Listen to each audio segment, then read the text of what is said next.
Berria FM. Berriako podcasten lista.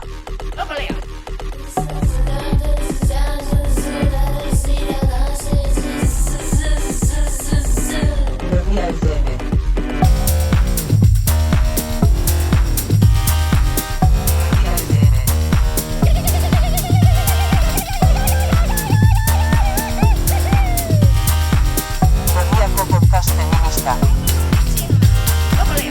Berria FM. Isiltasuna zerekin hautsi, horra askotan zalantza. Ze hitzekin egin zehazki edo ahotsa ze tonutan espainietaratuta, edo ze gairi ze gogoetari eman ordurarteko isiltasun hori erdiz erdi desagerraraziko duen lehenbiziko izatearen privilegio hori. Eta gaur, ordea, normalean behintzat duda izpi batek zeharkatuta bizi garen hauesek, garbi dugu oso garbi zerekinekin. Izan ere zero berik, biharamun honetan bezperako oihartzunak ekartzea baino.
Hemen beti ahalegintzen gara alden neurrian denborazko referentziei izkin egiten. Ez esaten gaur, atzo, bihar, etzi damu, edo egunon, eguerdion, arratsaldeon, ze hain denez lausoa podcasten argitalpen egunen inguruko zera hori, baina entzule, hau zer nahi egunetan aditzen ari bazara ere, jakizu 2026ko martxoaren 18an sareratu dugula aurrenekoz, eta hortaz, aurrerantzean etorriko diren urratsetan bai, baina aldi berean bezperan gertatutakoetan, eta hoiek sorrarazi dituzten gertakari eta joeretan dugula jarria arreta batez ere.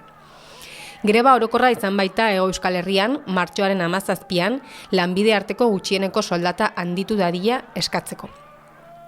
Euskal sindikatuek eskatu dute 1.500 euroko gutxieneko soldata propioa ezar dadila hegoaldean. Aurrez ez baitute horretarako adostasunik lortu, ez patronalarekin, ez eta erakunde publikoekin ere. Elala besteilas 3 eta etxaldek deituta, eta beste hainbat sindikatu eta eragileren babesarekin milaka lagun atera dira kalera, ozen aldarrikatzeko gaur egungo baldintzekin ezin dela bizi, egun gutxieneko gisara zehaztuta dagoen langaren inguruan jendea arrastaka baizik ezin dela ibili kasurik onenean.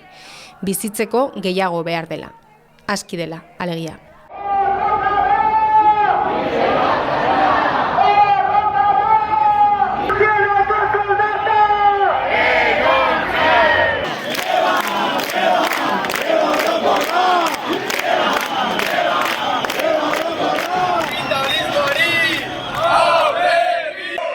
Gaurkoan ere hortaz misteriorik ez. Izatez aurreko saioan ere jakinarazi genizuen, argitalpen hau greba orokorroni pega-pega eginda atera dugunez gero, ezinbestean behar diogula erreparatu, herritarrak lan usteak egitera bultzatu dituen egoerari, edo bestela esan da prekarizazioari. Baina ez gaitezen engaina, sarri ikusi dugu gure inguruan hau. Prekarizazioa zoriz gertatzen delako ideia ozentzen ari direla zenbait sektoretan, behin baino gehiagotan aditu dugu jendea nolabait esaka, nolabait iradokitzen prekarizazioa etorri egiten dela, bestela bezala gertatzen dela, eta kasik badirudi ez duela batere ikustekorik boterea daukatenen joera eta erabakiekin. Horregatik zorrotz nahi genuke hitz egin, esateko nork zer eta nori zer eta besteak beste nor deratzen den galtzaile edo galtzaileen honetan guztien.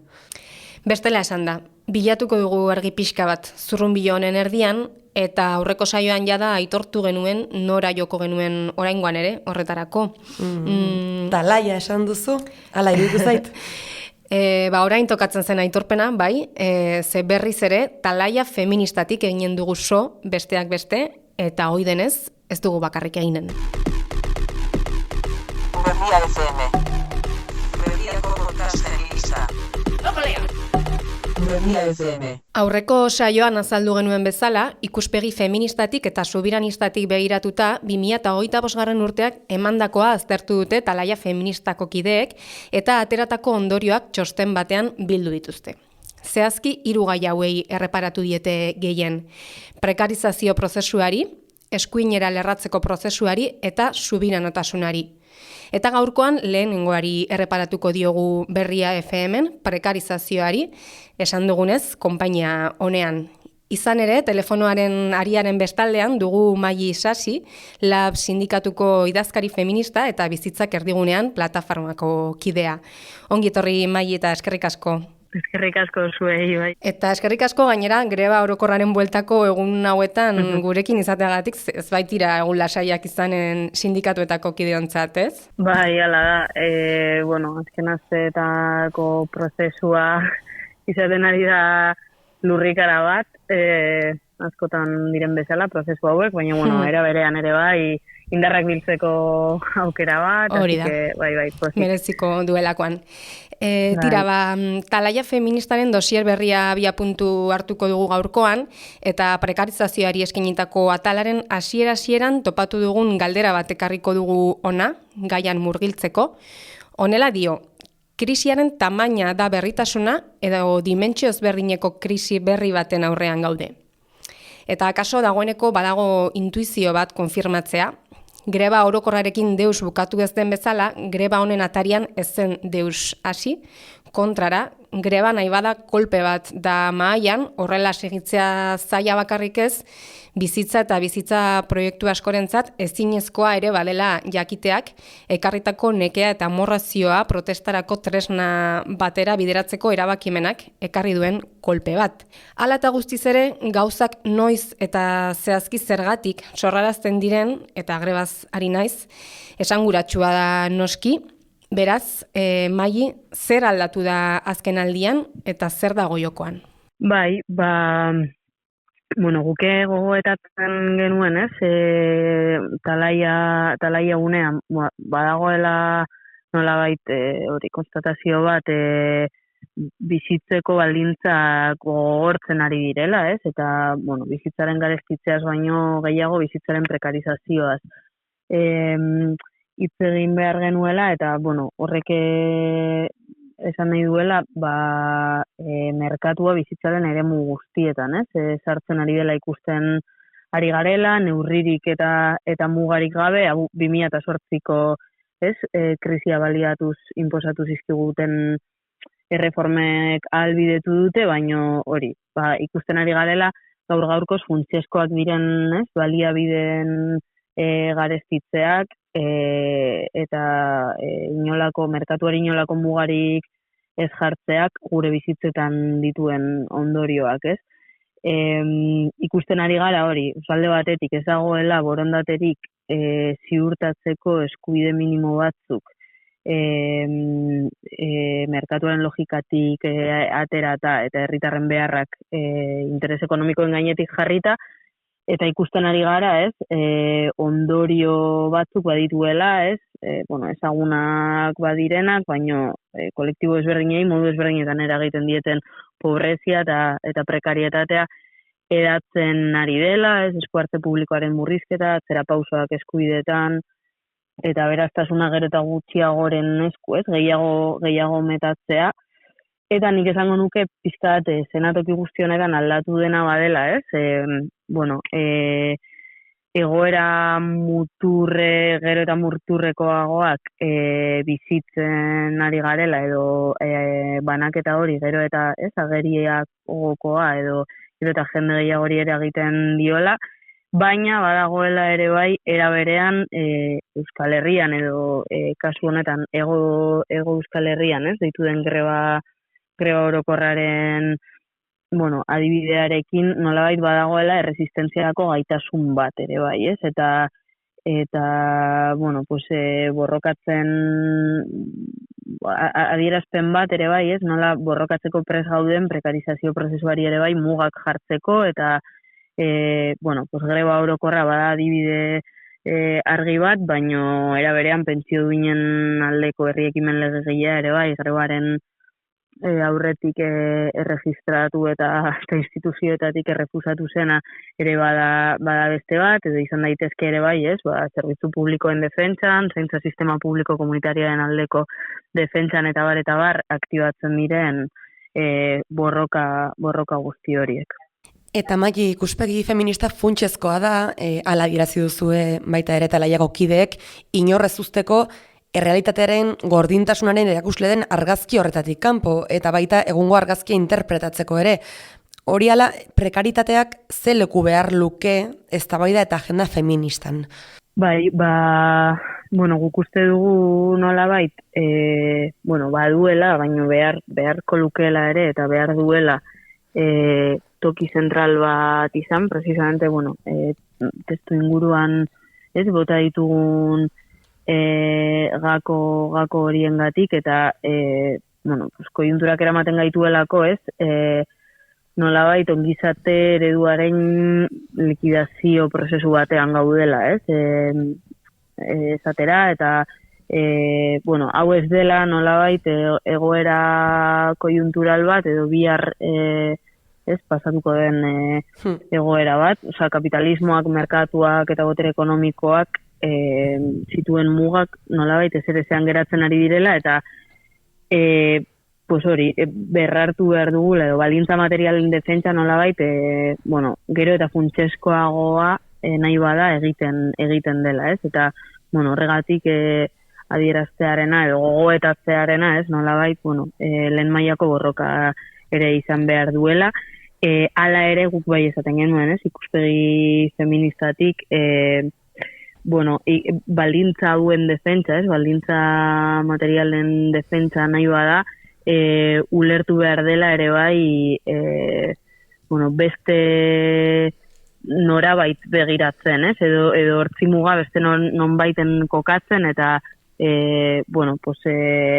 politika hauek edo borroka hauek emankorrak eta eraginkorrak izango badira, desmerkantilizazio eta desfamiliarizazio oranzko urratsak emateko balio behar digutela, ez? Nolabait. Zentzu hortan, prekaritateak dimentsio materialaz gain beste batzuk ere badituela, gogorazi duzue talaian, emozionala edo politikoa esaterako, eta bizitzea merezi duen bizitzen ideiarekin lotu duzue hori. Baina sortzen zaigun galdera bat da, nola kabiarazi litezke prekarietatearen inguruko diskurtsora eta haren kontrako borrokara dimentsio ezberdin horiek. Dimentsio materialari duen garrantzia kendu gabe. Ez da erraza izanen oreka hori nola planteatzen duzue? Hor dago pixkat galdera, ez? Bai, guke, nolabait esaten genuen ongizate, ezin diogula nolabait erantzun, ez? Ez nahikoa zaigun ongizate ereduaren likidazioari, nahikoa zaigun ongizate eredua defendatzen, ez? Eta,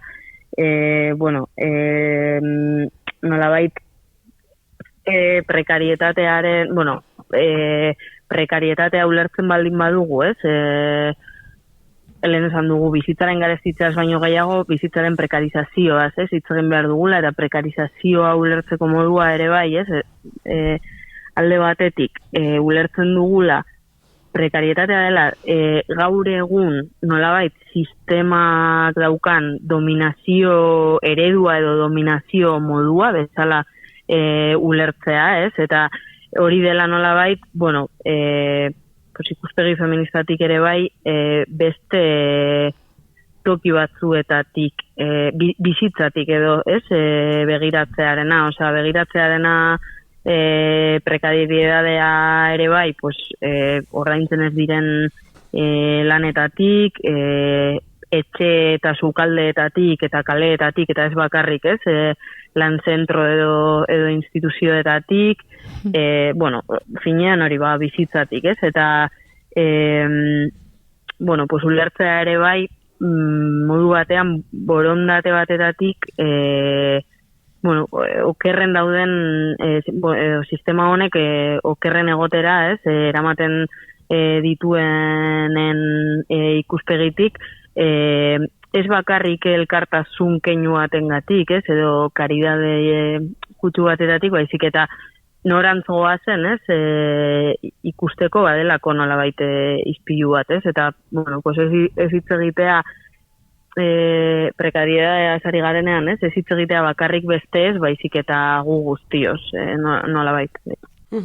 Horrek lotura du, behitu hemen, bueno, talaiaren dosier horretan dugun beste azpimarra honekin maila izan ere, hor plazaratu zenuten, behintzat duda bat bazenutela, ez ote zen prekaritatearen iruditeria zaharkitua gelditu, ez? Pixkat prekaritatearekin lotzen dugun iruditeria horrek ja berdin balio digun gaur egun. Igual horrekin du ikustekoa, ez? Irudi jakin batekin genuera lotua, ez dakit irudi hori zein zen, eta zergatik, ez? Koska horiek zergatik antzematen dugun orain, aski ez dela, ze horrek iruditeria zaharkitu bati eusteak ekarlezak eraginik gerora egiten ditugun eskakizunetan ere, ez dakit hor dagoen koska, ez? Prekaritaterekin zer ulertzen dugun, klaro. Hori da, bai. Osea, dimentsio materialaz gain edo dimentsio ekonomikoaz gain, ez? Badela ere bai, prekariedadea badela, esan baldin badugu, badela sistemaren gaurko, ez? Nolabait dominazio eredua edo modua badaukala dimentsio emozional eta politiko bat ere bai, eta hitz egin behar dela ere bai, pues hori, zaintzetaz, etxe bizitzaz, denboraz, harremanez, materiala dena, ez nolabait desbordatzen dutena, eta ez direna bakarrik bizi baldintza edo ulertzen baldin baditugu komeia artean ez bizi baldintza materialak, baizik eta, bueno, horrela ulertu daitekeela ere bai, ez, gaurkoz dagoen ere bai, bueno, ezin egon orokortua, ez, azerrea, incluso, bueno, beldurraren, ez, doktrinak, eta... Bai, eta biztan da, ulerkera oker batek langabear baino berago kokaraziko, ez, ligukela, kaso, eta ambizioa ere frenatzea ekarlezakela horrek, beraz, ez ezagun eskatu behar baino gutxiago, ez, langa kokatzen den importantea izanen da. Mai, dagoeneko aipatu duzun ideia bat berreskuratu nahiko genuke, talaian ere nabarmendu duzuelako, bizi baldintzak gogortzeko arrazoi nagusia dela merkatua bizitzaren eremu guztietara neurririk eta mugarik gabe sartu dela. Salatu duzue ez dagoela horri mugarik jartzeko borondaterik, gainera, hau da ez dagoela eskubideak ziurtatzeko beharrezkoak diren baliabide eta zerbitzuak merkatuaren logikatik ateratzeko asmorik. Norena da salatzen duzuen borondate falta hori? Bai, bueno, argi eta garbi, ez, orokorraren testu inguruan, ez, ikusi dugu nola, alde batetik, patronala bera edo, ez, enpresak badirela, bueno, honi mugak jarri ez, eta etekin multimilionarioak, ez, akumulatzen jarraitzeko logika horretan, ez, jarraitzen dutenak, baino era berean ere bai, instituzioen partetik ere ez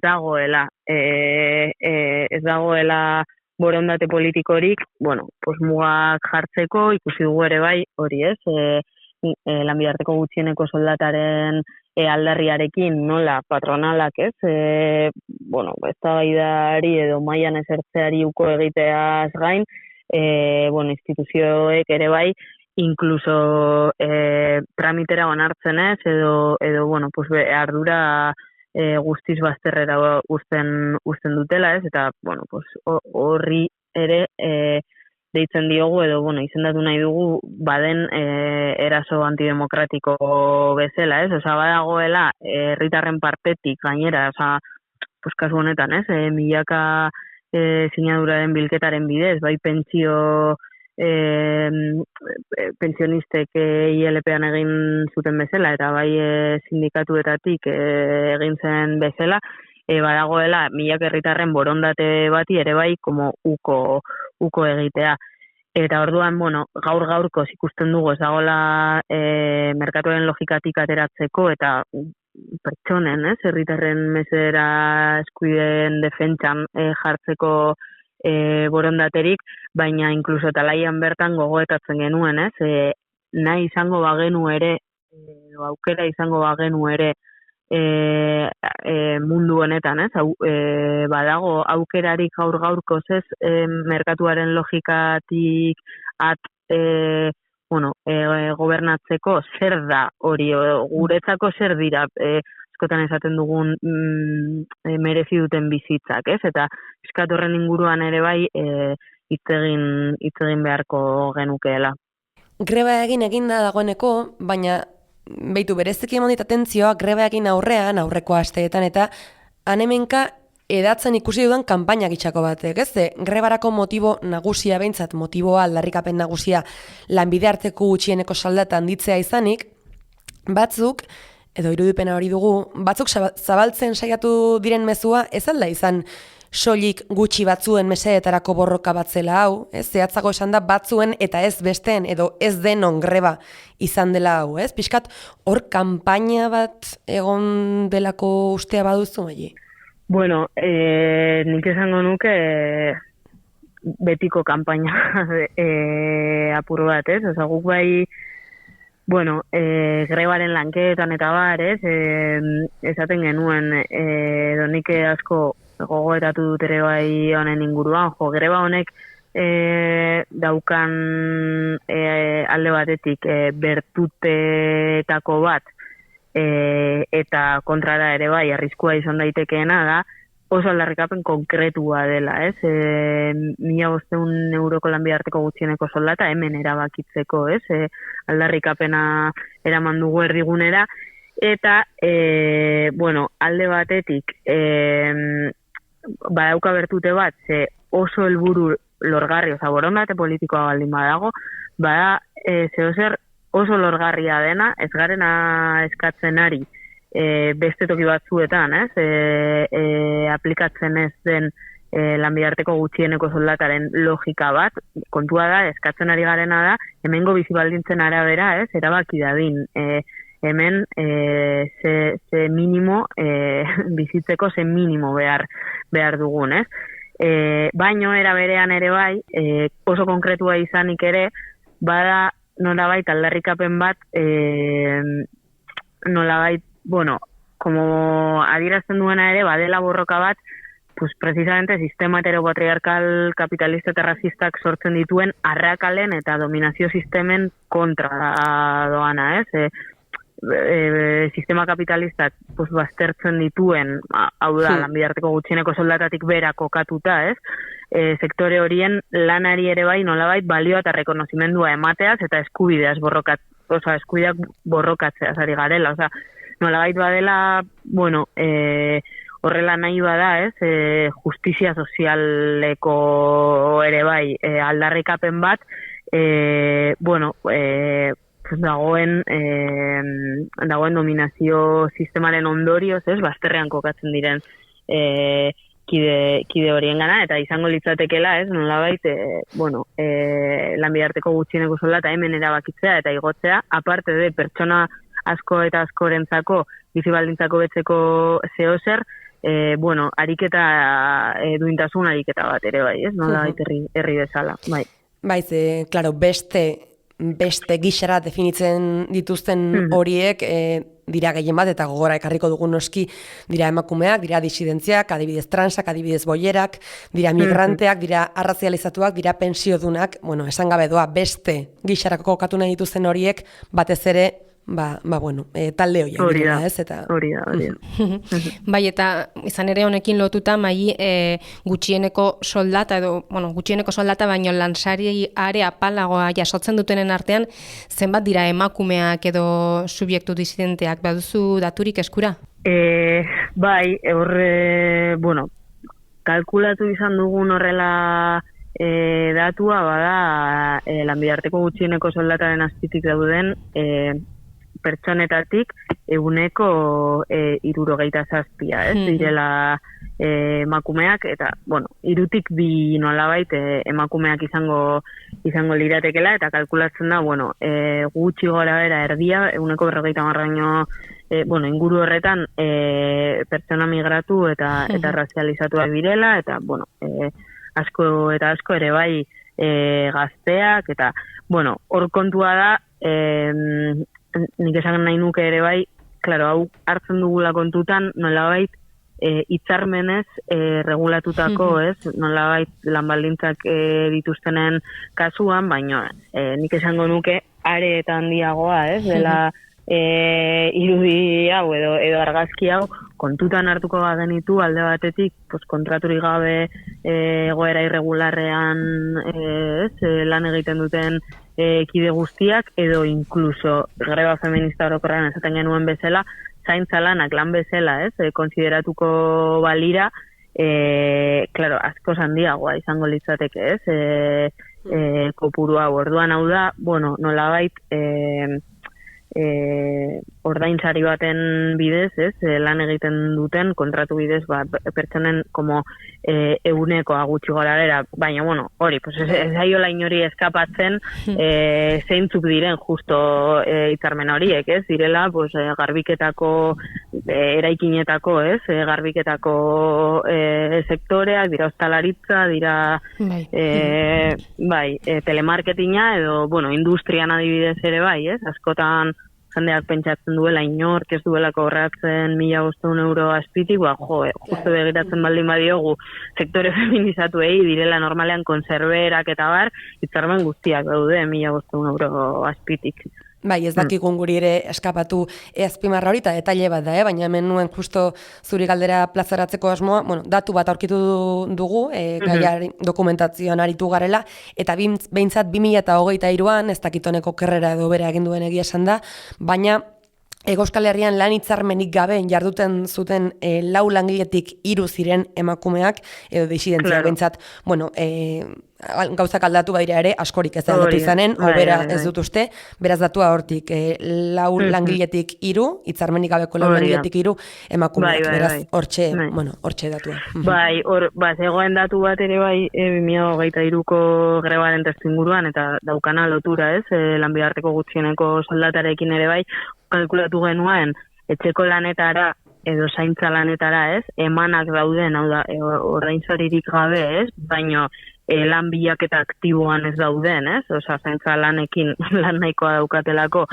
pertsonen kopurua hartuta, aplikatuko bagenio bere garaian ustut 1.200ko lanbide-arteko gutxieneko soldata kalkulatu genuela, egunean 8 ordu lan egingo balituzte, hor ateratzen zen Eusko Jaurlaritzaren urteko aurrekontua baino gehiagoko diru kantidade bat. Orduan, hori, greban ere, greba feminista orokorrean ere askotan hitz egin genuela, osea, barne produktu gordinean, zaintza lanek egiten duten ekarpenaz, eta bar, baino gero horrelako datuetan zaigula batzutan ere bai hori azalerazten edo adierazten.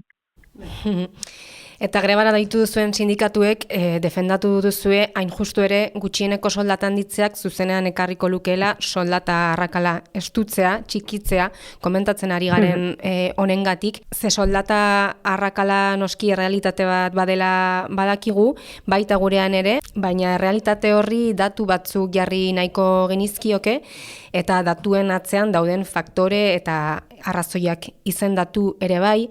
Horretarako, Cristina Martin Berriako kazetariak berriki soldata arrakalari buruz egindako reportaje baten pilulatxo bat entzunen dugu segidan, elak bildutako datu batzuetan oinarrituta. Ea. Europako batasunean 12% da batazbeste gizonen eta emakumeen arteko soldata arrakala, eta 15%koa Hego Euskal Herrian. Espainiako Estatistika Institutuaren datuak baliatu ditu ELA sindikatuak genero arrakalaren gaineko datuak bistara usteko. 2023koak dira lortu daitezkeen azkenak. Araban, Bizkaian eta Gipuzkoan arrakala 12,8%koa da, datu on arabera. Nafarroan ordea 20,7%koa da arrakala hori. Eta hoiek dira portzentajeak, baina ona hemen kopuru zehatzak. EAen gizonezkoen urteko soldata gordina 35.600 eurokoa da. Eta emakumeena 31.000 eurokoa. 4.500 euro gutxiago dira. Nafarroan, gizonezkoen batez besteko soldata gordina 34.000 eurokoa da, eta emakumeena berriz 27.000 eta 461 batekoa. Azkenean, 7.000 eta 200 euro gutxiago iaia. Eta fenomeno horren atzean dauden arrazoi nagusia zein da? Lau faktore daude, lanaldi partziala, behin-behinekotasuna, ordutegi jakin batzuk onartzeko ezintasuna eta sektore feminizatuak. Arrazoi horietako bati sakonago erreparatuta lanaldi partzialari lotutakoari preseski datu argigarriak utzi ditu inek egindako azken inkestak.